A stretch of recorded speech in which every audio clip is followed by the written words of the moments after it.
예은이가 이제 제대학 졸업하고 그리고 또 졸업식을 못해서 오늘 당겨서 첫 번째 졸업식을 했나요? 졸업식을 하고 그리고 이제 목요일 날 가니? 목요일 날? 목요일 날 터키로 가게 됩니다.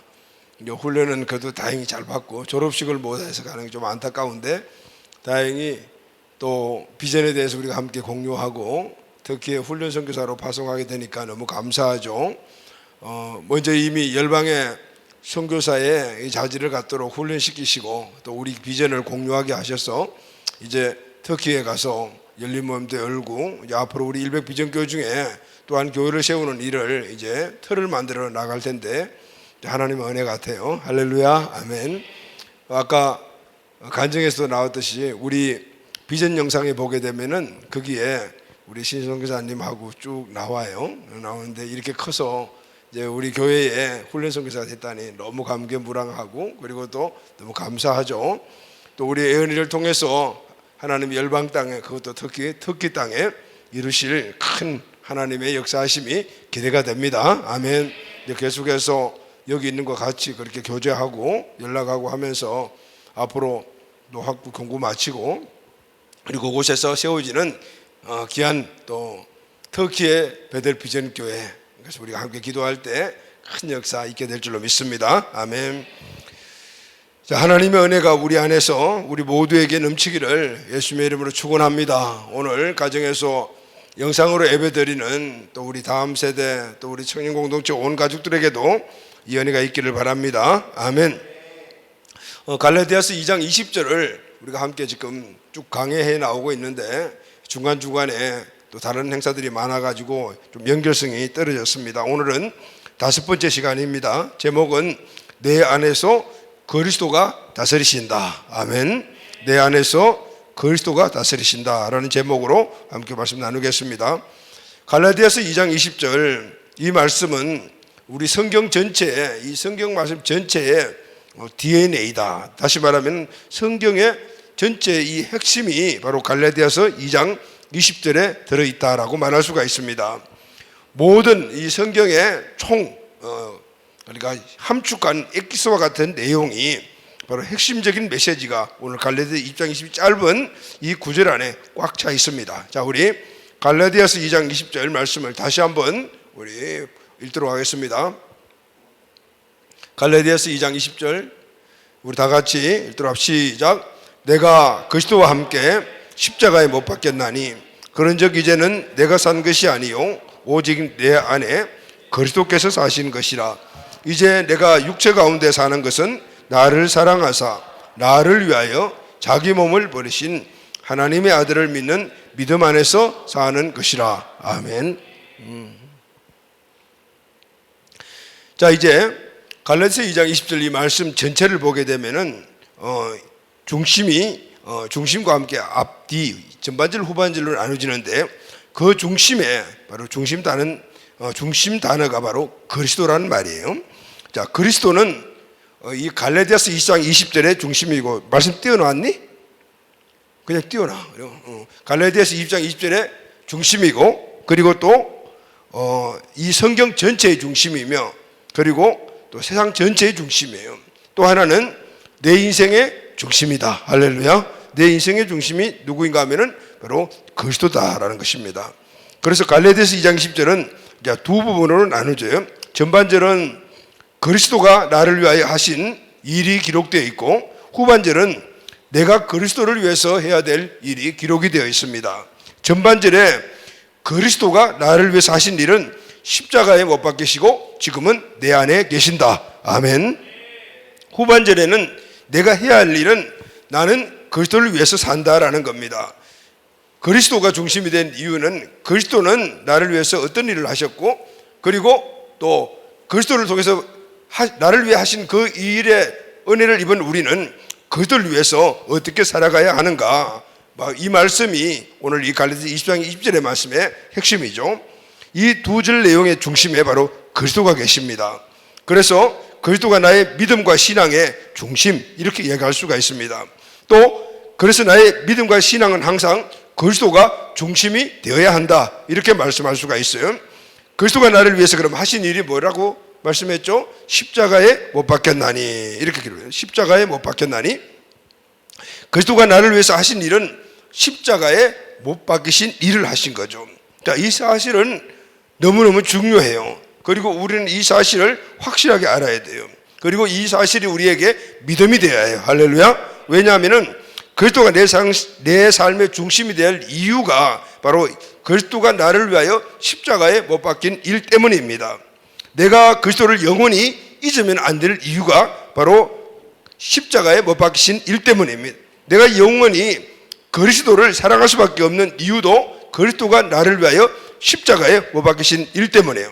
그래서 그리스도가 내 믿음과 신앙의 중심이 되시, 바로 이 십자가도 내 신앙의 기초이며 그리고 삶의 방향이 되어야 하는 겁니다. 할렐루야. 자, 갈라디아서 2장 20절 말씀 다시 한번 띄워주세요. 내가 그리스도와 함께 십자가에 못 박혔나니, 이렇게 되어 있죠. 갈라디아서 2장 20절 말씀 부분 중에서 내가 그리스도와 함께 십자가에 못 박혔나니,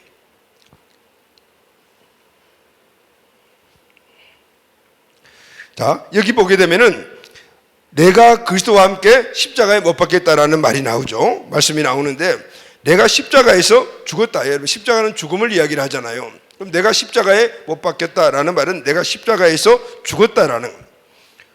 근데 여러분, 예수님이 십자가에 못 박혀 죽었다는 사실은 우리가 너무나 잘 알고 있어요.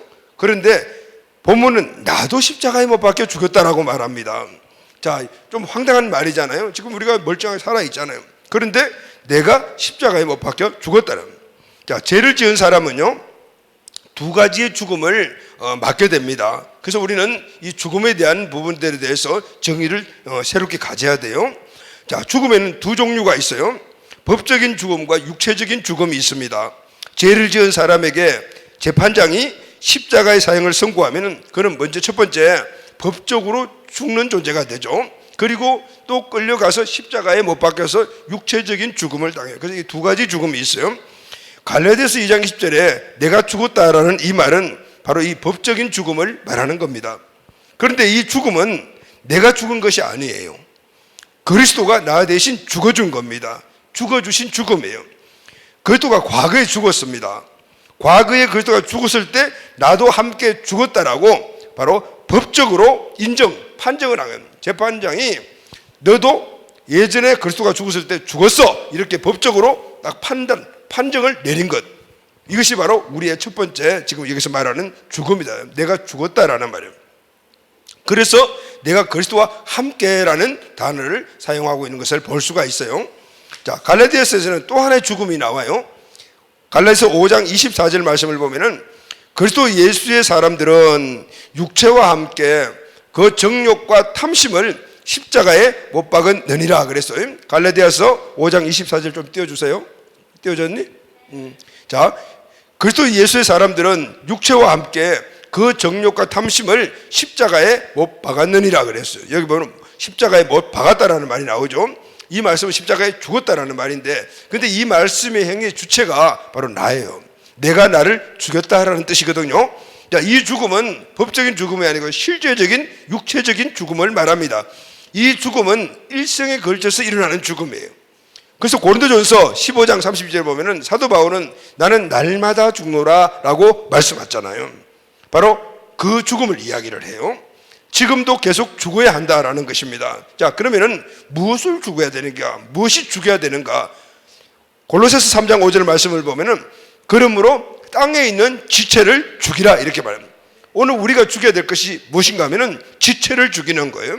야, 땅에 있는 지체는 무슨 말씀이냐면은 나 자신의 자아를 죽여라라는 겁니다. 내가 갖고 있는 죄성을 죽여라라는 것입니다. 법적인 죽음을 죽은 자들은 평생도록 해야 될 일이 하나가 있는데, 그것은 내 안에 여전히 살아있는 죄성, 이 죄성을 끝까지 싸우면서 그 죄성을 죽이는 일을 해야 한다. 할렐루야. 아멘. 그래서 우리는 날마다 내 안에서 일어나는 이 죄의 욕구, 이것을 육신의 욕구, 육체의 욕구라고 이야기를 하는데, 이 육신과 육체의 욕구, 죄성에 대한 이 욕구를 계속해서 죽이는 작업을 해야 돼요. 이게 바로 우리의 육체적인 죽음이에요. 이 죽음에는 고통이 따라요. 우리가 우리 자신의 이 죄성을 하나하나 끊어내고 죽여나가는 데는 엄청난 고통이 있어요. 왜냐하면 이 죄성은 이전에 내가 구원 받기 전에 지었던 죄들, 원죄와 그리고 또 자범죄, 그 죄의 모든 오염된 상태를 그대로 갖고 있는 거죠. 분명히 법적으로는 너는 죽었다, 그래서 구원받다라고 인정을 했지만은 여전히 우리 모습은 예전 모습입니다. 그러니까 여전히 계속해서 구원받았음에도 불구하고 죄를 짓고자 원하는 육신의 욕구가 끊임없이 일어나는 거예요. 이것을 우리는 평생 동안 계속해서 죽여나가야 돼요. 고통이 따라요. 이게 바로 오늘 우리에게 있는, 우리가 스스로를 죽여야 되는 죽음이다라는 것을 말해요. 자, 오늘 이것까지가 지난번에 우리가 쭉 4번째까지 배웠던 내용을 우리가 복습을 한 거죠. 자, 그럼 오늘은 내 안에서 그리스도가 다스리신다라는 이 내용으로 함께 이제 말씀을 나누겠어요. 자, 오늘 본문의 주제 성부 우리 같이 한번 봅시다. 자, 본문의 주제 성부, 이제는 다 같이 우리 한번 읽고 시작. 이제는 내가 산 것이 아니요 오직 내 안에 그리스도께서 사신 것이라. 자, 이제는 내가 사는 것이 아니요 오직 내 안에 그리스도께서 사신 것이라. 자, 이제 여러분, 예수 그리스도를 믿고 구원받은 자들 안에 누가 계시죠? 그리스도가 계십니다. 내 안에 예수님이 살아계십니다. 살아계신 예수님이 내 안에 계십니다. 다른 말로 하면은 예수님 안에 내가 있습니다. 내가 예수님 안에, 또 예수님이 내 안에. 자, 여러분, 이 사실이 믿어질 때부터 우리는 놀라운 역사가 우리 삶을 통해서 일어납니다. 내 인생의 모든 승리의 비밀이 바로 여기에 있기 때문입니다. 예수님이 내 안에 계신다. 할렐루야. 예수님이 나를 다스리신다. 내 안에서 예수님이 다스린다. 이 사실을 내가 확실하게 믿음으로 붙잡을 때는 오늘 내 인생에 획기적인 변화가 일어나는 거예요. 첫 번째 변화는 우리가 예수 그리스도를 믿고 구원받은 하나님의 자녀가 되는 것이라면은 이제는 예수님이 내 안에 계시죠. 나를 다스리신다는 이것이 그냥 추상적인 믿음이 아니고 확실한 오늘 내 자신의 온전한 믿음이 되게 되면은 그때부터는 내 인생의 삶에 엄청난 역사가 일어나는 거예요. 내 안에 주님이 계신다. 근데 이제는 내가 사는 것이 아니고 오직 내 안에 그리스도께서 사신다. 그리스도께서 사시는 그 삶이 내 삶에서 그대로 반복된다. 이 사실을 여러분 깨닫게 되기를 주의 이름으로 축원합니다. 이 사실은 엄청난 우리에게 주인 진리입니다. 그래서 믿어야 되는 것이죠. 여러분, 이 사실이 믿어지지 않으면 오늘 성령님께 간구하면서 이 사실이 우리에게 레마가 될 수 있도록 간구하시기를 주의 이름으로 축원합니다. 그러면은 예수님이, 살아계신 예수님이 내 안에 살아계신다. 내 안에서 그러면은 예수님이 하신 일이 무엇인가? 중요하죠. 자, 그러면 살아계신 예수님이 내 안에서 하시는 일이 첫 번째는 나를 다스리고 통치하신다. 할렐루야. 아멘. 나를 다스리고 통치하신다. 자, 우리 다 같이 한번 따라합시다. 나를 다스리고 통치하신다. 시작. 나를 다스리고 통치하십니다. 아멘. 자, 예수님이 나 위에 죽으시기 전까지는 내 영혼의 주인은 나 자신이었습니다. 그래서 내 인생은 내가 마음대로 그렇게 살았죠. 예수님이 내 마음속에서 나의 주인이 되기 전에는 내 생각대로, 내 뜻대로 살았습니다. 내 영혼의 주인은 나 자신이었습니다. 자, 윌리엄 헨리라는 무신론자가 있는데 이 무신론자는 이런 이야기를 했습니다. 나는 누구인가? 나는 내 영혼의 선장이다. 내 운명의 주인이다. 나는 누구인가? 내가 내 영혼의 주인이고 내 영혼의 선장이다라고 했습니다. 그런데 여러분, 내가 내 영혼의 주인으로, 내 운명의 주인으로 만약 살아간다라면 행복할까요? 불행할까요? 많은 사람들이 자기 자신이 인생의 삶에 주권자가 되어 살아갔을 때 행복하지 못하다는 고백을 우리는 수없이 많이 듣습니다. 행복보다는 불행한 모습들이 더 많이 발견되고 실패도 수없이 많이 겪는 것을 볼 수가 있습니다. 예수님이 내 안에서 주인으로 오신 이유가 바로 이것 때문입니다. 내가 내 영혼의 선장이 되어주마. 내가 내 운명의 주인이다. 내가 내 인생을 책임져 주겠다. 할렐루야. 이렇게 말씀하시고 내 안에 들어오셨습니다. 그리고 이때부터는 내 생각, 내 말, 내 감정, 내 태도, 내 행동을 다스려 주시는 거예요. 할렐루야. 내 생각, 내 말, 내 감정, 내 행동 모두가 다 내가 다스리고 있었습니다. 그러나 이제는 예수님이 내 안에 들어오셔서 내 인생 전반의 모든 삶의 주인이 되시어 이제 나를 다스려 주시는데 생각을 다스려 주시고 언어를 다스려 주시고 감정을 다스려 주시고 행동과 태도를 다스려 주십니다. 내 마음 안에는 생각들이 가득 차 있습니다. 어떤 생각들입니까? 마태복음 15장 19절 말씀을 보면은 악한 생각, 살인, 간음, 음란, 도둑질, 거짓 증언, 비방 이런 것들이 우리 마음 안에서 나를 다스리고 있는 거죠. 내가 그게 끌려가고 있습니다. 그런데 예수님이 내 마음속에 들어오시면은 오늘 이런 것들이 다 떠나가고 오늘 예수님이 직접 우리를 다스려 주십니다. 아멘. 예수님의 생각으로 다스려 주십니다. 할렐루야. 또 예수님은요, 나의 언어를 다스려 주십니다. 우리는 어떤 말을 합니까? 내 마음 안에 있는 생각들이 말로 나옵니다. 그래서 마음은 생각을 담아놓는 주머니와 같다, 이렇게 우리가 정의할 수가 있죠. 내 마음 안에 생각들이 있는데 그 생각을 우리가 말로 해줘. 근데 중요한 것은요, 말한 대로 됩니다. 할렐루야. 믿음대로 되지만은 말한 대로 또한 되는 거예요. 자, 그런데 우리 안에서 나오는 말들이 어떤 말들인가 하면은 대부분이 악한 생각에서 악한 말이 나옵니다. 에베소서 4장 29절 말씀 보면 무릇 더러운 말은 내 입 밖에도 내지 말라. 이 말씀은 너희 안에 더러운 생각들이 가득 차 있다. 그러니까 더러운 말을 한다, 이런 말이거든요.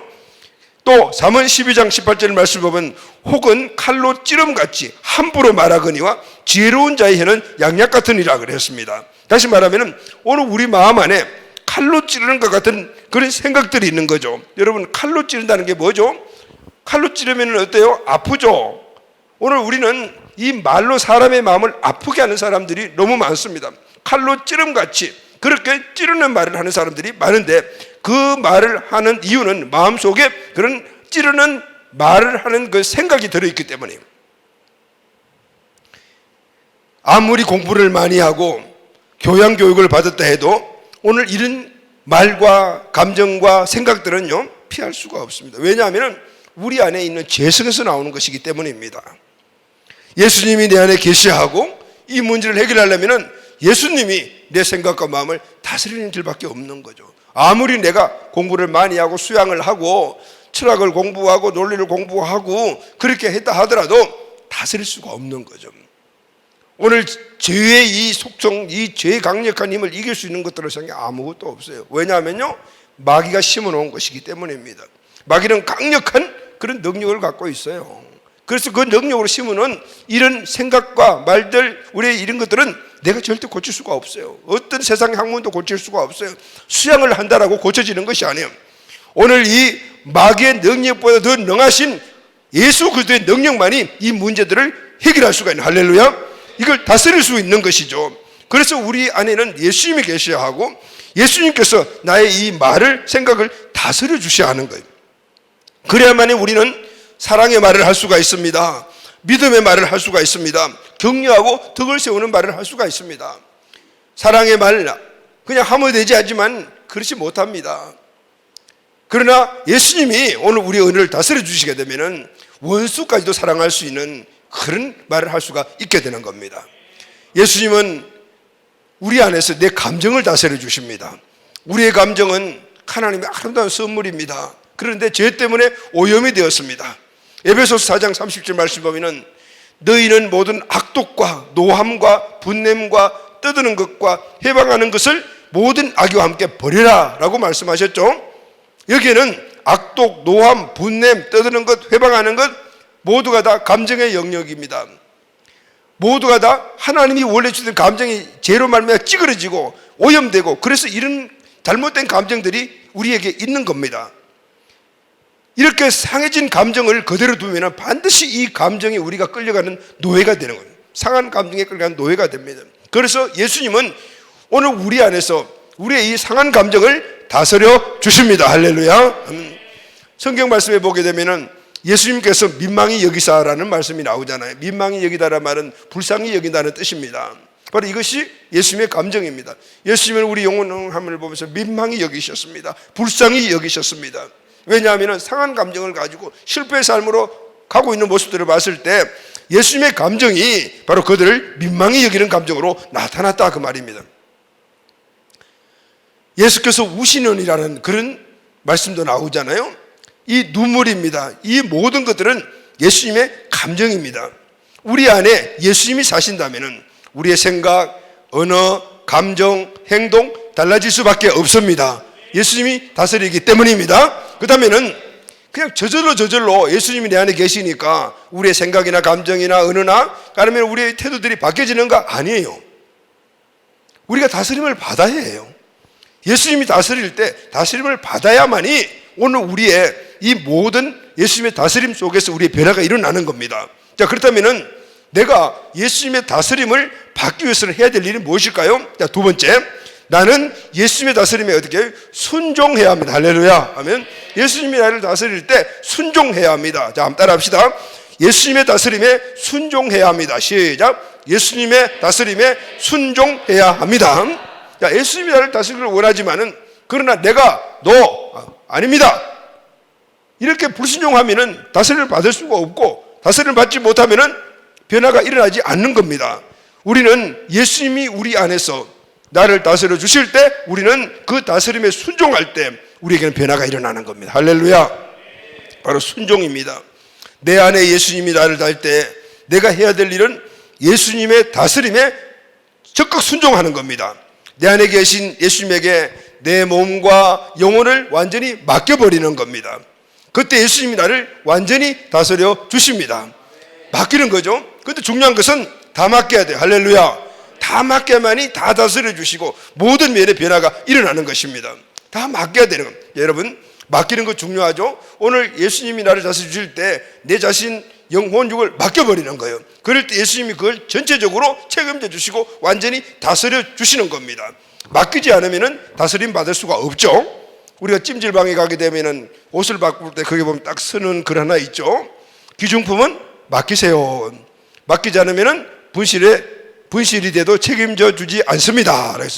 그러니까 기중 맡겨야 되듯이 오늘 우리 모든 것들을 다 주님께 맡겨야 돼요. 그럴 때 주님이 책임져 주시는 겁니다. 예수님의 다스림을 받으면 지금보다 훨씬 나은 내 삶이 이루어지게 될 줄로 믿습니다. 예수님이 지시한 대로 생각하면 위대한 생각을 할 수가 있습니다. 여러분, 내 생각, 예수님 생각, 어떤 생각이 더 위대한 생각일까요? 물론 예수님 생각이죠. 예수님이 오늘 우리의 생각을 다스려 주시게 되면 내 생각 이상의 위대한 생각을 할 수가 있게 되는 겁니다. 예수님이 느끼게 하신 대로 느끼게 된다면 우리는 맑고 깨끗한 감정을 갖게 될 수가 있습니다. 감정뿐만 아니라 사업도 마찬가지입니다. 사업 맡기면은 하나님 사업을 책임져 주십니다. 자녀 양육도 주님께 맡기게 되면은 오늘 주님이 책임져 주십니다. 오늘 우리 가정생활, 사회생활 이 모든 영역을 맡기는 대로 우리 예수님은 책임져 주시고 그걸 갖다 바꿔주시고 그리고 주님께서 우리에게 주시는 것도 항상 좋은 거잖아요. 지금 현재 삶보다도 더 좋은 삶으로 우리를 인도하여 주시는 것입니다. 오늘 우리가 위대한 삶을 살기를 원하십니까? 그러면 우리 삶을 주님께 맡겨버려야 돼요. 왜냐하면 오늘 예수님이 우리의 것들을 책임주시면 그 위대한 삶을 살았던 예수님의 위대한 삶이 바로 나의 삶이 되는 거죠. 할렐루야. 그런데 여러분, 순종하기 위해서는 전제되는 것이 하나 있습니다. 그것은 신뢰입니다. 여러분, 우리가 순종할 수 있는 이유가 어디에 있습니까? 그것은 신뢰하기 때문에 순종하는 거예요. 자, 제가 여러분들에게 자, 이거 해라라고 이렇게 지시도 하고 또 권면도 하잖아요. 그런데 여러분 순종하죠? 그런데 순종하는데 뭐가 전제되죠? 여러분들이 목사님을 신뢰하기 때문에 그래서 순종하는 겁니다. 신뢰하지 않으면 순종할 수가 없죠. 내가 이 사람의 말을 순종할 때 이 말을 듣고 행할 때 나에게 유익이 있다. 그것을 내가 알거든요. 왜냐하면 이 사람은 나에게 유익을 주는 사람이야. 그러니까 신뢰가 되는, 그러니까 순종하는 것이죠. 신뢰가 되어야 우리가 순종을 할 수가 있게 되는 겁니다. 예전에 제가 전도사 시절에 심호했던 교회에 저쪽 동수사거리 있는 교회 여러분 알잖아요. 그때 전도사 시절에 일어났던 일이 하나 있었어요. 내가 맡고 있는 교구의 한 성도에 유치원 다니는 아들이 그날 주일날 예배를 드리고 1부인가 2부 예배를 드리는데 우리 4층에서 누가 돌을 던졌는지 요만한 돌이 뚝 떨어져 가지고 눈이 찢어졌어요. 이만큼. 그래가지고 앞에 있는 비세드 병원에 입원을 했다는 소식을 듣고 부랴부랴 급하게 달려갔습니다. 가보니까 이 아이가 엄마 아빠가 보는 앞에서 간호사가 이 아이를 이동용 침대에 팔다리를 다 묶어놨어요. 그럼 왜 묶어놨나 봤더만 이 아이가 눈이 찢어졌는데 기워야 되잖아요. 수술을 해야 되는데 만약에 마취를 하고 수술을 하게 되면은 흉터가 남으니까 그래서 마취하지 말고 꾸매자 이렇게 부모하고 서로 합의를 해서 의견을 교환해서 그렇게 하기로 한 거예요. 그런데 이게 얼마나 아픕니까? 막 난리를 치니까 할 수 없이 간호사가 이 아이를 이동용 침대에 발과 손을 다 묶어놨어요. 내가 가니까 이제 전도사님이 왔으니까 아파 죽겠죠. 그러니까 나를 보면서 자기 아빠 보면서 막 우는 거예요. 아빠 선생님 뭐 저 아저씨 너무 아프게 해, 못하게 해 막 과물 막 지르고 있는 거예요. 근데 아버지와 어머니는 이 아이 소리를 들으면서 가슴 찢어지겠죠. 제가 봐도 정말 너무너무 힘든 거죠. 그런데 어떻게 할 수가 없잖아요. 안절부절하면서 의사 얼굴 한번 보고 아들 얼굴 한번 번갈아 보면서 이게 이 부모의 전부더라고요. 그때 이런 생각이 들었습니다. 저 어린 아이의 마음은 지금 아버지를 얼마나 원망하고 있을까. 아이의 아버지는 그것을 안다고 해도 방법이 없겠구나. 왜냐하면 그것이 이 어린 아들에게 있어서 최선의 방법이기 때문이다. 그때 그게 느껴지더라고요. 또 이런 생각이 들었습니다. 내가 저 아이처럼 고난을 당할 때도 똑같겠구나. 하나님 왜 나를 도와주시 않으세요? 지금 내가 이렇게 죽을 지경인데 왜 보고만 계세요? 왜 이렇게 원망을 내도 가만 계시는 거예요? 하나님도 별 수 없는 거 아니에요? 아마 이런 생각도 하지 않겠는가? 이런 생각이 들었어요. 그렇게 생각을 하니 또 다시 이런 생각이 들었습니다. 그렇구나. 아버지를 원망할 것이 아니구나. 내가 생각을 바꿔야겠구나. 지금 내가 이렇게 아파하는데도 아빠가 저 의사를 말리지 않는 것을 보면 무엇인가 이유가 있다. 왜냐하면 아버지는 나를 사랑하기 때문이다. 아버지는 분명히 나를 사랑한다. 나는 아버지를 사랑하는 아들이다. 그러니까 내 고통을 보고도 참고 계시는구나. 이거는 분명히 나에게 좋은 일이기 때문에 참고 계시는 것이구나. 그렇다면 아버지는 지금 참고 있는 저것이 나에게 좋은 것이구나. 아프지만 아빠를 신뢰함으로써 내가 참아야 되겠구나. 아빠를 믿고 참자. 이렇게 생각해야 될 것 같다는 그런 답이 나오더라고요. 여러분 어때요? 마찬가지죠. 우리가 주님의 뜻에 순종할 수 있는 것은 주님께 대한 신뢰가 전제되어야 합니다. 고난보다 큰 것이 신뢰입니다. 이 신뢰함이 있어야만이 다스림에 우리가 순종을 할 수가 있게 됩니다. 그렇다면 어떻게 하면 신뢰할 수 있을까요? 이 신뢰의 근거는 어디에 둬야 될까요? 세 번째입니다. 주님의 주권을 인정해야 합니다. 할렐루야. 자, 우리 따라합시다. 주님의 주권을 인정해야 합니다. 시작. 주님의 주권을 인정해야 합니다. 주님의 주권을 인정할 때 우리는 주님이 어떤 일을 하시더라도, 나에게 어떤 다스림을 하시더라도 기꺼이 순종할 수가 있습니다. 자, 신뢰는 주님이 나의 주인됨을 인정할 때 얻어지는 축복입니다. 예수님이 내 모든 것들에 있어서 주인 되심. 오늘 우리는 수없이 강조하는 바로 로드십, 바로 주재권, 이것이 인정되고 그것이 확실하게 나의 믿음이 될 때 얻어지는 것이죠. 우리가 어떻게 해야 예수님을 주인으로 인정할 수가 있습니까? 나의 인생의 전 영역의 주권자로 인정할 수가 있습니까? 예수님이 살아계신 하나님이라는 사실이 믿어졌기 때문입니다. 할렐루야.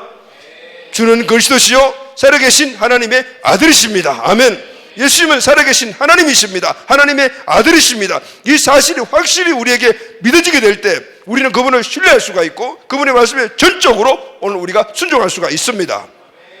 예수님이 십자가에 죽으시고 3일 만에 부활하심으로 그분은 하나님의 아들, 하나님이라는 사실이 확정되었습니다. 이것은 역사적인 사실입니다. 인간은 죽으면 죽음으로 끝. 죽음을 이기신 분은, 죽음을 이길 수 있는 분은 오직 한 분, 바로 하나님 한 분밖에 없습니다. 예수님의 부활은 바로 예수님이 하나님이라는 사실을 증명했습니다. 하나님의 아들이라는 사실을 증명한 것입니다. 하나님은 우리가 주인으로 주권자로 인정하고 주님을 모시고 살 수 있는 온 우주 만물 가운데 유일하신 분임을 깨닫게 하는 것이 바로 예수님이 그런 분을 깨닫게 하는 것이 예수님의 부활인 거예요. 할렐루야. 중요한 것은 그때부터 그분의 능력으로 우리가 살아갈 수가 있습니다. 아멘. 그분을 신뢰하고 그분 말씀에 순종할 때 그분의 모든 자원들이 누구에게? 나에게 흘러가는, 그래서 나는 그것도에 재현된 삶을 살아갈 수가 있습니다. 아멘. 유명한 주석가인 앤드루 머레이라는 목사님은 이런 말을 했습니다. 우리가 진정으로 주님을 신뢰하고 그분의 말씀에 순종할 수 있는 길은 내 인생의 왕자에서 나는 내려오고 그 자리에 하나님, 예수님을 왕으로 모시는 것이다. 다시 말하면 나 자신을 망각하는 것이다. 내 자신은 없다. 나는 없어졌다. 오직 나에게는 예수님만이 나타난다.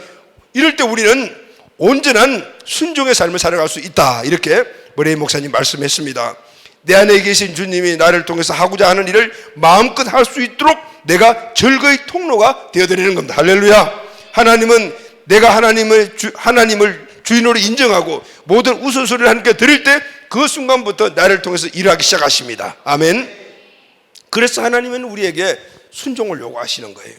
하나님이 나를 통해서 하나님 일을 하시기 위하여 네가 내 인생을 사는 것보다 내가 내 인생을 살아주는 것이 너에게는 더 위대한 삶을 사는 것이고 복된 삶이다. 오늘 이것을 말씀하시면서 다스려 주시기를 원하시는 거예요. 우리가 100% 순종할 때 100% 우리 삶의 변화가 일어나는 겁니다. 할렐루야. 내 인생 전부 100%를 다스려 주시는 거예요. 여러분이 만약에 50%만 하나님께 맡기면 하나님은 50%밖에 못 다스려 줍니다. 여러분의 인생 삶에 위대한 하나님의 크신 일을 다 감당할 수가 없게 되어버리는 것입니다. 하나님은 오늘 우리에게 맹종을 원하지 않습니다. 하나님은 우리에게 맹종을 원할 수도 있습니다. 그만큼 큰 능력을 갖고 계십니다.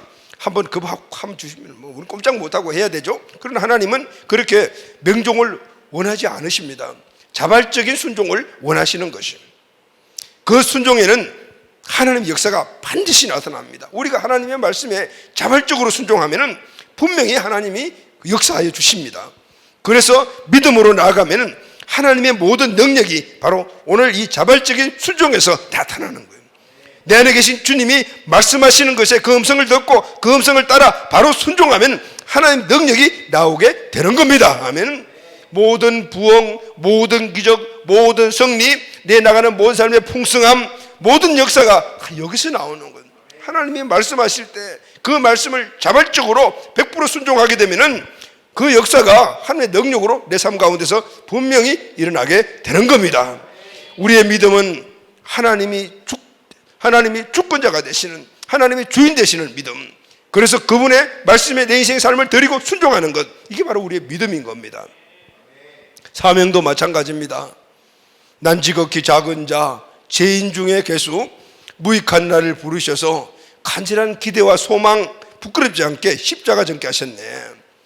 십자가를 전하는 것은 우리의 사명 아니겠습니까?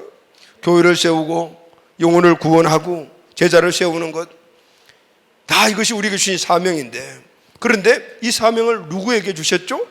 나는 지극히 작은 자, 죄인 중에 괴수, 그래서 어디에도 설 데가 없는 무익한 존재인 나. 그러나 주님은 오늘 나에게 딱 한 가지만 소원하십니다. 순종해라. 그러면은 네가 어떤 존재라도 나들을 사용할 수가 있다. 할렐루야. 십자가를 전하는 사명자가 될 수가 있다. 주님의 뜻입니다. 그래서 주님은 오늘 우리가 이 세상에서 얼마나 배웠고 무엇을 많이 가졌고 어떤 경험을 많이 갖고 이런 걸 찾지 않으시는 거예요. 순종하느냐? 내가 내 인생의 주인이냐? 오늘 이것을 확인하시고 오늘 우리에게 역사하여 주시는 거예요. 이렇게 작고 연약한 죄인이라 하더라도, 무익한 자라 하더라도 사명을 감당할 수 있는 이유가 바로 내 안에 계신 주님의 능력의 통로가 되어 주님의 능력이 오늘 우리의 삶에 나타나게 될 때 우리는 어떤 하나님이 주신 그 사명이라도 너끈히 감당하게 될 줄로 믿습니다. 그래서 내가 해야 될 일은 딱 하나입니다. 순종하기만 하면 됩니다. 순종입니다. 할렐루야. 자, 여러분 여기서 또 중요한 원리가 하나 있는데, 순종은 겸손입니다. 오늘 순종과 겸손은 같이 가는 거예요. 겸손은 나는 부족합니다. 나는 못난 사람입니다. 그래서 허리 숙이고 손 비비는 것, 우리는 이것을 겸손이라고 생각을 합니다. 그러나 이것은 겸손이 아닙니다. 겸손은 하나님이 나를 통하여 일하시도록 나를 비워주는 겁니다. 할렐루야. 나를 비워주는 겁니다. 오늘 내 생각이 가득 차 있으면 하나님의 생각이 나를 통해서 일을 하지 못해요. 내가 갖고 있는 세상의 욕망이 가득 차 있으면 하나님의 비전이 내 마음에 담길 수가 없어요. 그러니까 하나님의 비전을 이룰 수가 없습니다. 자, 겸손은 무엇인가 하면은 오늘 이런 것들을 비우는 겁니다. 이걸 비워야만이 하나님의 생각, 하나님의 사명, 하나님의 뜻을 오늘 우리 안에 부어넣어 주셔서 오늘 우리를 통로로 사용하여 주시는 겁니다. 내 생각을 비우면은 내 마음에 하나님의 뜻을 채우셔서 내 마음을 하나님이 사용하십니다. 내 사명을, 내 욕망을 비우면 하나님의 사명을 채우셔서 하나님이 나를 사명자로 사용하십니다. 앤드루 머레이 목사님 이렇게 말씀하셨습니다. 겸손은 내가 비켜나고 그 자리에 하나님을 왕자에 모시는 것이다. 다시 말하면 망아 자기를 망각하는 것이 겸손이다. 좀 전에 그랬죠. 나를 없는 것이다. 없는 것. 나는 없어요. 모든 걸 다 비워버리고 거기에 하나님 생각과 뜻과 사명과 축복을 담을 때 오늘 하나님의 뜻이 나를 통해서 이루어지고 사명이 이루어지고 하나님의 복이 이루어지는 것. 할렐루야. 내 안에 계신 주님이 나를 통하자 하는 일을 마음껏 할 수 있도록 내가 즐거운 통로가 되어드리는 것. 이것이 바로 겸손인데 겸손은 바로 순종인 겁니다. 아멘. 사랑하는 우리 가족 여러분, 그렇습니다. 모든 것에서 순종입니다. 사명도 순종, 전도하는 것도 순종, 기도하는 것도 순종, 구제도 선교도 작가 냉철도 가정도 사업도 목회도 다 순종이에요. 내 안에 있는 이 모든 것들 순종의 또 한 면이 겸손, 내 안에 있는 것들을 비우고 주님을 주인으로 모시고 주님의 다스림에 순종하면은 역사가 일어납니다. 할렐루야. 아멘. 우리가 순종하면 우리 안에 계신 주님이 일하기 시작하십니다. 우리가 비우면 주님의 뜻이 채워집니다. 그 뜻이 이루어지기 시작하는 거예요. 그래서 오늘 본문 말씀에 사도 바울은 그런즉 이제는 내가 사는 것이 아니요 오직 내 안에 그리스도께서 사시는 것이라. 할렐루야. 아멘. 내가 육체 가운데 살지만 그러나 이제는 그리스도의 다스림을 받는 존재이기 때문에 그리스도의 삶을 살아가는 존재가 되는 거예요. 할렐루야. 여전히 우리는 육체 가운데 있지만은 다스림만 받기만 한다면은 위대한 그 삶을 사신 예수님의 삶을 재현하는 삶을 우리가 살아갈 수가 있게 되는 것입니다. 내 안에 나를 대신하여 그리스도가 사는 것은 축복 중에 축복, 그것을 누리는 자들은 행복 중에 행복, 기적 중에 기적, 이 능력을 평생 승리하는 우리가 되어야 될 줄로 믿습니다. 아멘. 주님, 내 안에 계신 주님, 전능하신 주님, 부활하신 주님, 내 모든 것들을 맡깁니다. 순종합니다. 당신만을 신뢰합니다. 왜냐하면 내가 모든 것들을 맡겨도 너끈히 그 모든 것들을 다 책임져 주시고 이루어주실 당신은 살아계신 하나님이시기 때문입니다. 하나님의 아들이기 때문입니다.